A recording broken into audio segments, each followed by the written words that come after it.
So, the first thing I want to say is Catherine, there's a great film about Catherine Gunn, which she approves of, which is called Official Secrets. It played in Berkeley, I know that. But it's a major film, and I just recommend it because it's very true to what actually happened. Both what she did and also what created a lack of prosecution. Yeah. What's the name of the film? Official Secrets. Oh, I saw that. That's Catherine Gunn. That's who Ricardo was talking about. I just think it's worth seeing it. It's something you keep in mind after you've seen it. It's really well done. The second thing I feel like is being left out around journalists, and I'm gonna actually ask someone to help me because I'm generationally disabled, or what is it called? There's another word for it. Generation gap? You got 2 minutes. I don't know how to work my phone. So I don't have the name of the person. But there is a US-born journalist who asked the government if he was on their kill list. Because 6 times drones almost killed him. His name implies that he's a person of color. I think his first name is Abdul. I could not find it, and I apologize for not knowing his name. That's what I was looking for before I got up to speak. And what the court said in the United States, we do not have to reveal U.S. citizens, this is someone born in the U.S., U.S. citizens on the U.S. kill list. That was the decision of the court. And that's a journalist. And to me, that's an incredible, it's just further undermining, right? But I just, something I want you to look up, pass on, just because it's so horrific. Thank you. Can somebody look that up so we can get this guy's name? Yeah. Thank you very much for that. Okay. Yeah. Any other questions, comments? Oh, there's a microphone for those who want to use it. Yeah. My Raise your hand. is up.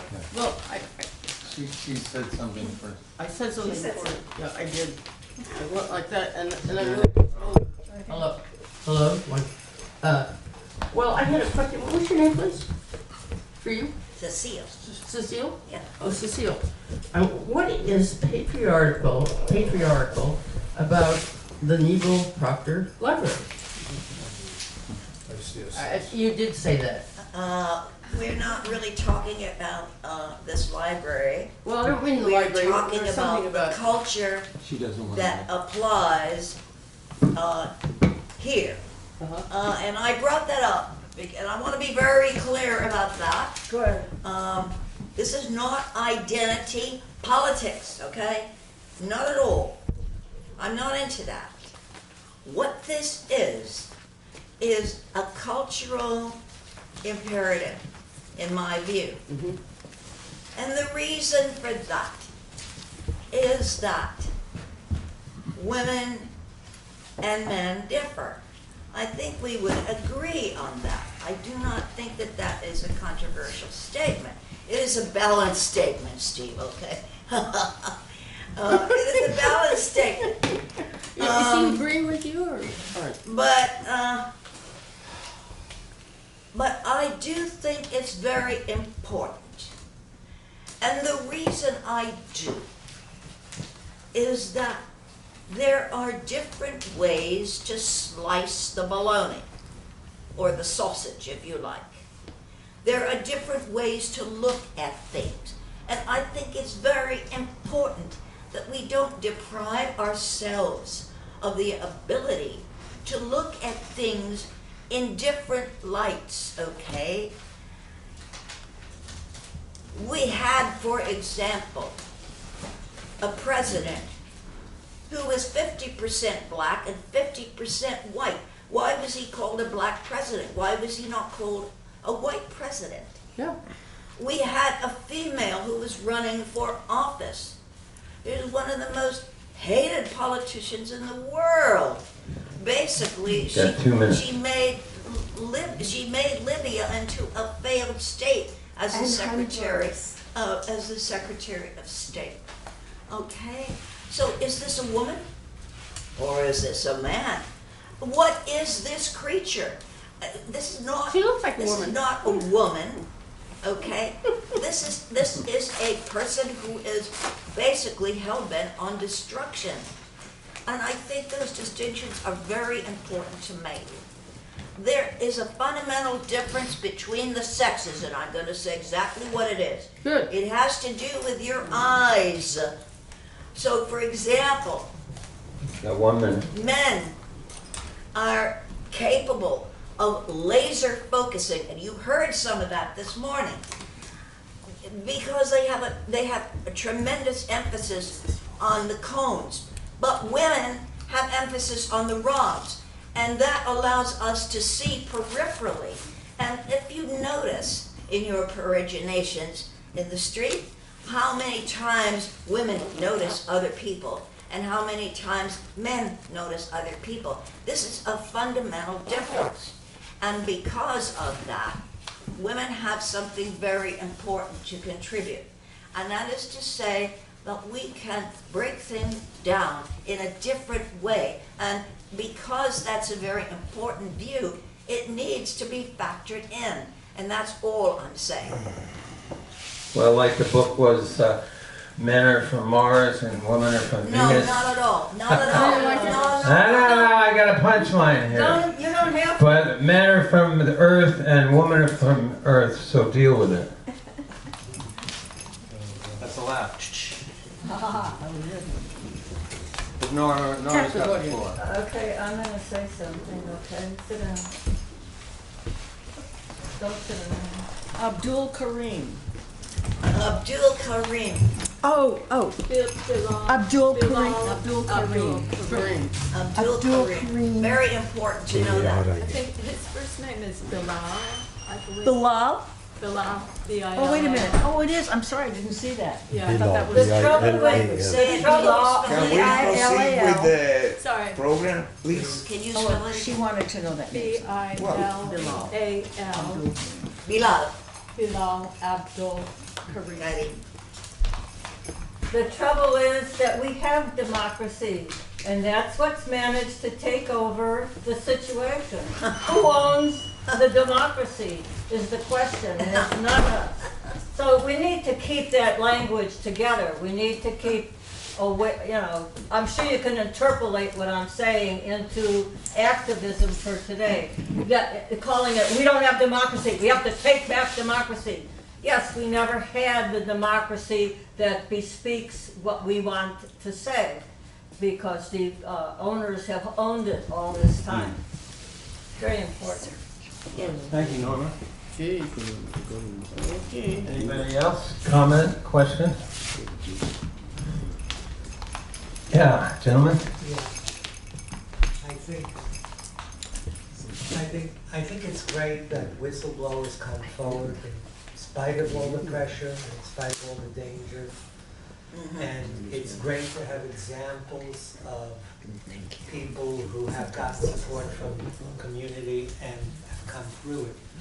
The problem in both cases is that the government frequently still wins, because whether the whistleblower is convicted or not, their life is overturned, they're harassed, Yes. and the message is for other people who might consider going that path. Which is why it's always amazing to me that there are still people willing to do that and brave enough to do that, in spite of the harassment they know they'll experience. Yeah, another comment on, it's really no surprise, and I don't think anybody said it was a surprise, that Australia really isn't doing anything. No. Because the real message is that there's only one sovereign in the world, and its sovereignty extends everywhere, and that the other states are client states who might protest if some of their self-interest is challenged at the time, but it's usually protesting within pretty acceptable parameters. And so I think there's just an acknowledgement of that. The U.S., under the so-called liberal world order, the U.S. is keeping the order. Still. Still. Thank you. Eugene? There's a comment back here next time. Question. Did you hear me? Okay, I really want to thank the speakers and thank Orion for organizing this. And I do think we need to broaden our perspective. Excuse me. No. Because, you know, there is a place that's very much in the news, and that's Hong Kong, where they're protesting this so-called extradition treaty. But they have extradition treaties with Great Britain and the United States. So they don't make any, I don't know what Julian Assange or Chelsea might say about this, but I think that's one thing you might want to touch on. The other thing I want to say is we do have one candidate for the Democratic nomination who supports Chelsea and Julian, as well as Edgar Snowden, and that, you know, is one word, Tulsi. So I don't know if you want to comment on that or not. What candidate? Who are you talking to? Tulsi Gabbard. No, all these people. Yeah, Tulsi Gabbard supports Chelsea Manning, Julian Assange, and Edward Snowden. And opposes the military-industrial complex. What about Steve? Could you say something to that? Does anybody in the panel want to? Well, I mean, there has been so many questions we have to address. Address any of the questions you know, that were, answer any of the comments and questions. Number one, on the question of Australia. You know, Australia itself is a, you know, state that is a minor imperialist partner of the United States. You know, the Australian military did intervene in the Vietnam War with the first Australian task force. You know, the Australian government did intervene in Malaysia during the so-called Malayan emergency in the 50s to crush an uprising by peasants in the Federation of Malaysia that were fighting for independence from the United Kingdom at that time. And you know, this so-called insurgency, which I would call the revolution, lasted all the way into the 70s and 60s, and it was crushed with the help of the Australian military. The Australian military has helped the U.S. In Iraq. They sent naval vessels as part of the task force. They have intervened in Afghanistan with the special forces and infantry groups over there. So the Australian ruling class has an interest in common with the American imperialist class. So therefore they do support every effort to oppress people around the world, you know, particularly in the Pacific area, which is the area of their interest. And you know, this is not only performed by Australia. As for example, I brought with me a journal of military affairs, and it speaks of Operation Serval, which is a French military intervention in 2013, you know, during the 2000s against so-called African terrorists or insurgents. And you know who led most of Operation Serval? The so-called socialist government of Hollande in France. So, you know, it's not only the USA that does these things around the world. It's also their partners. You know, one of the major mineral owners are French companies in Africa, and water resources, etc. That's why they go to war. And no matter if it is a so-called socialist government, which are social democrats without capitalist governments, you know, with a so-called facade of socialism, they do act in their own interest. And a lot of times they do, those interests, they do coincide with the US, and sometimes they don't. You know, it's a international competition. I encourage you to read the book Secret Wars, 100 Years of British Intelligence, written by the great author Gordon Thomas. And it speaks about the British intelligence having a branch of corporate intelligence. You know, that this, you know, all these... Secret Wars. Secret Wars, 100 Years of British Intelligence. And who's the author? Gordon Thomas. Gordon Thomas. So the point is, excuse me, let me continue. I don't know. We don't understand. Gordon Thomas. He's speaking very clearly. Yeah, so it's your problem that you don't understand me. The rest of the people did. Well, that's So the great. problem is, can I please continue and not interrupt me? I'm not insulting him. Yes, you are. So the point is that in that book he talks about also a branch of corporate spying. So the most industrialized countries themselves, they spy each other in terms of technology and scientific knowledge for, you know, their own corporate capitalist interests. So what other question somebody asked? In my opinion, you know, the Tulsi, that's the politician from Hawaii, the congresswoman. Yep. Well, I do not support her. She's a member of the Hawaii National Guard. He has been deployed. Yes, she has contradictions, and you know, it's good that she opposes these things, and it's good that she defends Snowden, etc., etc. But as a candidate, she still believes in the American military establishment. She's a major in the Hawaii National Guard, so, you know, that's a force for repression. So, you know, in my case, I do support you if you will be running for office, or Raj, or anybody else, but, you know, I don't, and I respect anybody's opinion on that. She's very nationalistic. Well, I think, Tulsi Gabbard is sees the contradictions in capitalism. Yeah. And I applaud her for saying that against Trump going to war with Iran, that the troops were not going to be prostitutes, and he was not going to be a pimp, pimping out U.S. military. To say those words is quite important. You know, I mean, that's what other capitalist politician would accuse another capitalist politician of pimping out the military. Although, you know, that's the history of the United States. I mean, and she doesn't say that, but it's nothing new about U.S. imperialism. It's gone on. And I want to say something about the women and the role of women. I mean, actually, women are in the leadership of the struggle against war.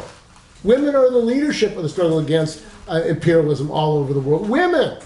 In fact, when we tried to have a protest against Nancy Pelosi, it was only Code Pink, led by women, that wanted to join the demonstration against Nancy Pelosi. The left groups led by men, PSL, Dick Becker, Jeff Mackler, they attacked me for saying we should have a protest against Nancy Pelosi because the dinner was being sponsored by the San Francisco Labor Council, and it would affect their relationship with the bureaucrats of the Labor Council. I mean, why are these people afraid against going against capitalist politicians? You know, is Pelosi such a great danger that people are afraid to protest her? I mean, you know, you've got war criminals right here in the Bay Area that need to be exposed. We have to go after them. And those organizations that call themselves leftists or socialists and are afraid to go after these people, I question the actually political principles of these groups. We have to go after the capitalist politicians, and because of their relationship with the trade union bureaucracy, they don't want to, because it would affect the Democratic Party in relationship with the unions, which is a critical aspect. The Democratic Party is a key component in the war against journalists, in the repression. Obama was the biggest repressor of journalists. I mean, who trying to shut them down. James Rice and others, many others, they prosecuted. Jeffrey Sterling. So this is a bipartisan policy. And I think we have to make a big point of the fact that the Democrats are lauding the CIA guy, but what about all the other journalists and whistleblowers? They're total hypocrites. I mean, that is an important question people should see. It's hypocrisy. It's rank hypocrisy on the Democrats to laud this CIA thing. But, you know, there's one of the things that Darrell Whitman has brought up in the federal government, that there have been thousands of complaints, 20,000 complaints. You know how many are investigated by the government? less than 1%. You're talking about Daryl getting. Gerald Whitman. Well, Gerald Whitman was a federal lawyer and investigator. He supported Alan Bluford, did some work for Alan Bluford, but he was investigating complaints of whistleblowers, health and safety whistleblowers, who had been retaliated against for saying that there were health and safety problems at FedEx, at Lockheed Martin, at J.P. Morgan. Johnny Burris at J.P. Morgan, who was a advisor, financial advisor, who was being coerced by J.P. Morgan to sell bad securities to retirees. And he said, I'm not going to do that as a financial analyst. And he went to OSHA, and they refused to take up his case. They refused to give him a merit determination. Otherwise, the banks, Wells Fargo is another one he investigated. The fact that they opened up 900,000 fake bank accounts in California. Under the auspices, really, of the Attorney General of California, former Attorney General Kamala Harris. Where was she? Yes, she did. Where was she when these workers were being coerced to fraudulently open up fake bank accounts? Has anybody been prosecuted for that? Ed Holder allowed, Eric Holder allowed John Stump, the CEO of Wells Fargo, to leave with $100 million after all this evidence came out that they'd set up fake bank accounts, 2 million fake bank accounts. So we have a thoroughly corrupt system. And one of the things about capitalism we have to look at is the systemic corruption now. The systemic criminality in the capitalist class is overwhelming. And that's why a lot of people voted for Trump, because they said, well, Trump is going to call out the corruption.